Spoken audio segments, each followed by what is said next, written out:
17 ఏళ్ల గ్రామీణ బాలుడు రాము ఇంటి బయట నిలబడి ఉంటాడు.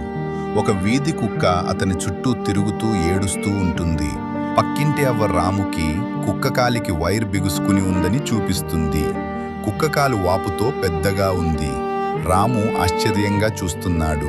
కుక్క వెనక కాలి దగ్గర వైర్ బిగుసుకుని చర్మం కోసుకుని ఎముక దగ్గర వరకు గాయం. రాము కుక్కని తరిమేస్తాడు. 3 రోజుల తర్వాత రాము స్నేహితులతో ఆడుకుంటున్నాడు. అదే కుక్క మళ్ళీ వచ్చి చుట్టూ తిరుగుతూ ఏడుస్తుంది. రాము ₹1 ఇచ్చి స్నేహితుడితో బ్లేడ్ తెప్పిస్తాడు. కుక్కని సైకిల్ రిక్షాకి తాడుతో కట్టేస్తాడు, కదలకుండా. రాము జాగ్రత్తగా బ్లేడ్తో చర్మం దగ్గర వైర్ కట్ చేస్తున్నాడు. గాయం నుంచి చెడు వాసన వస్తుంది. రాము స్నేహితులు ముక్కు మూసుకుని పారిపోతారు. రాము మాత్రం ధైర్యంగా కొనసాగిస్తాడు.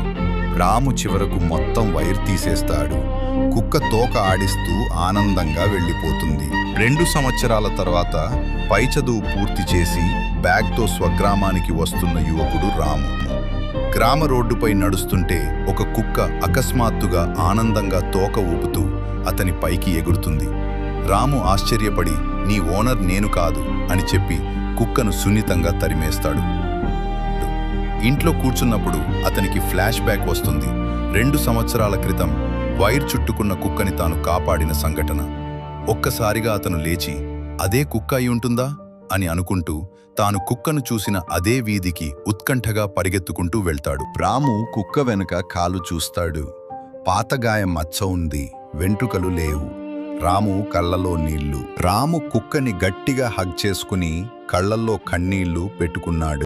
నోరు లేని మూగజీవాలు.